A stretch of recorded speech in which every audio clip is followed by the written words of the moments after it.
guys, welcome back to Release the Craftin' and another day of Moz in the Scrattic. That's hashtag Moz in the Scrattic. It's my scrap busting ephemera making challenge for the month of January. And you guys, I've been seeing the entries roll in and I have been loving them.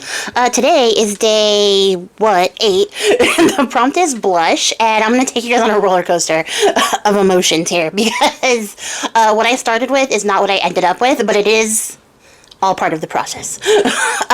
So yeah, I'm actually really excited because I literally just stopped watching other people's videos to jump in and do these voiceovers so I could upload the videos, and I'm just like tickled with the stuff that everybody is making. So many cool things. You guys check everybody out. Check the hashtag and look at everybody. There's people doing stuff on YouTube and Instagram. Like, I love it. I love it. I'm having a good time. So what am I doing?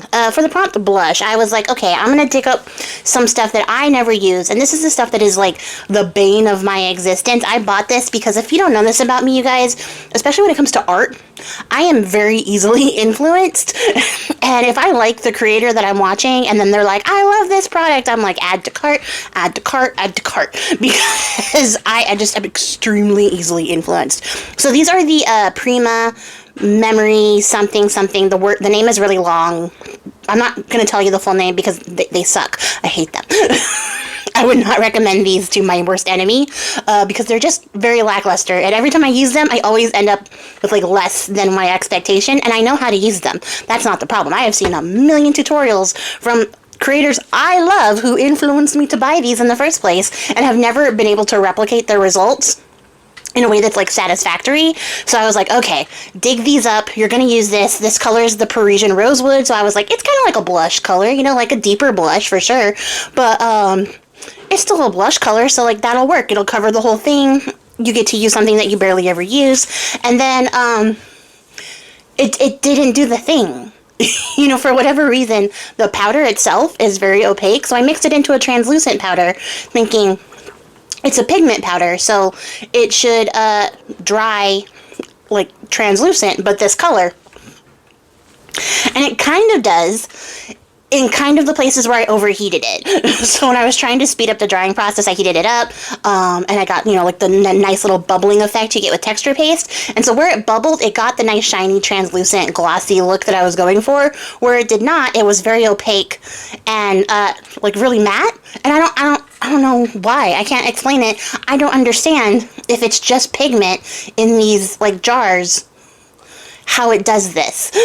So I couldn't explain it. So there are certain spots of this that I'm like, oh, I really like that. And then there are certain spots that I was like, I hate this. So I was like, okay, so moving on, because we're not going to let ourselves get bogged down by art not coming out exactly how we envisioned it in our brains, right? So I was like, okay, so maybe let me like sidestep because yeah, this didn't come out the way that I expected. So I was like, how can I add more blush vibes to this? And like, I'm not gonna lie, guys, I literally, when I was making this prompt list, was looking up like makeup shit on Ipsy, which is where the blush prompt came from. And then I was like, get off of here because you can't make a whole list of prompts that are all makeup based because people are gonna be so mad at you. So it is literal blush that I was thinking in my mind. So I was like, oh, I could like maybe blush over this color onto the background and that would be like a thing.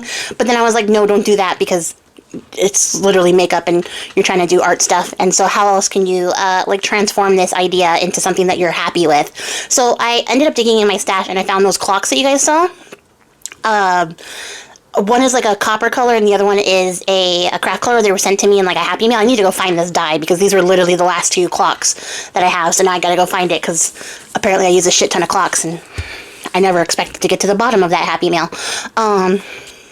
But the copper color is like a really nice light copper. It's not like a worn penny or like steampunk kind of copper. It's a really bright, shiny copper. So it kind of gives the blush vibes. But the other one was just craft cardstock. So I was like, okay, so I'm going to use my rose gold embossing powder to get a blush color. I don't actually like that embossing powder either. So this was like an experiment in how I can take all the things I don't like and turn it into something I do like. And that's basically what happened. Was I don't like the powder. I don't like this embossing powder. I don't like the embossing powder because it's not like a true rose gold. It's like a red added to silver, like a pink added to silver kind of effect, and I don't like it. Not like I don't like the color. I don't like that it's not rose gold, I guess is the better description. I have yet to find a good rose gold embossing powder, like dupe. So if you know one, let me know, because I would love to have it. I actually love rose gold, but what Ranger put out was not a true rose gold. And I have a feeling it's really hard to replicate. That's neither here nor there. So at any rate, so I got those together, and then I was like, okay, how am I gonna recover some of these like roses in the background that I don't like because they didn't come out with the way that I wanted? And the answer was to cover them up with lace. And so I'm gonna cover up the majority of what I've done here. So the white stamping, the texture paste in the background, a lot of that's gonna get covered up. It's fine, because at the end of this, I come up with something I really like. So I feel like the subtle hints of these effects, without going like, hey, look, this is the main star of the show, actually made this work better for me than it would have if I had just decided to leave it as is and let them be the main, like, center stages, focal points of the little project, right? So what I ended up doing was stacking up a bunch of different textures of like lace and fabric. I have this really great old fabric that's been like coffee dyed a couple of times, I think, because it is so fragile. And then I'm gonna bisect, I guess, one of these clocks so that I can have two of them. The one that I dyed rose gold, which is actually also a very nice pinky blush color. So we got layers. We got layers of blush colors here. Yeah, I really like. I know I'm trying to sell it, but I really feel like that copper is like a blush color too. It's also a little bit on the pinky side now that I'm looking at the video again. It's very bright in the video, so I don't know if it's coming through the same way that it was in person, but go with me on this. Go with me on this creative journey. So yeah, we got like stamped fabric, we've got lace, now we've got our little clock pieces here, and then I get everything like nice and stuck down. I'm just spitballing because I don't know what else to say. Oh, what did I watercolor? I see the watercolor. What did I watercolor? I don't remember. But that's like a blush colored watercolor. In fact, I think it's the Glinda watercolor from Hydra Colors.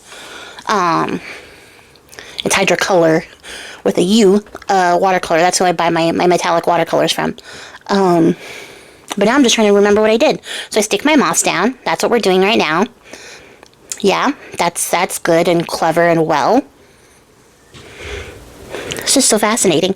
I'm actually recording this several days after I did it. And I'm just like flabbergasted because I don't remember what happens next or like where we're going. Oh, okay, I see. I got my leaves out. Okay.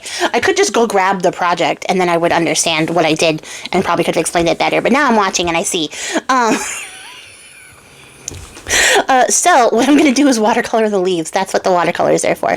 So I have this nice blush colored metallic watercolor. It's like a pink color that has a gold shimmer. So it's probably going to appear more gold than pink, but in the shadow you can see the base color of this is actually pink. So the shimmer is gold is what I'm trying to say, and it's an interference color. So like what that means is it interferes with the way that light is reflected and the way that your eye is perceiving things. So when you get different angles from dark to light, you're going to have interference in the way that the color is like revealed to you. So that's why it looks pink and then also looks gold depending on what light you're looking in, like at it in. So if you ever see like interference colors on like shimmer, if it says interference, that's what it means. Is the pigment is going to interfere with the light in a way that like will cause you to have a multicolored effect.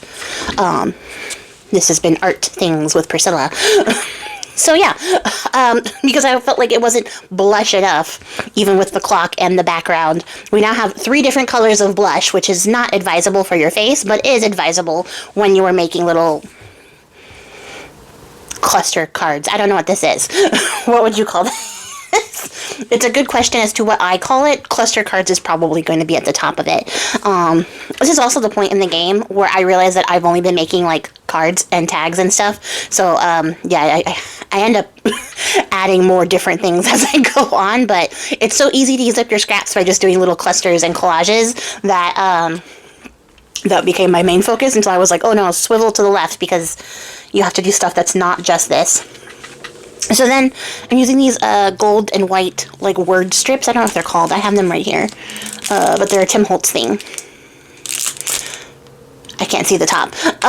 So yeah, I have a bunch of them. So I'm using those for my little sentiment here because I felt like it needed something, a little something, a little razzle dazzle, a little something to pop off the page here.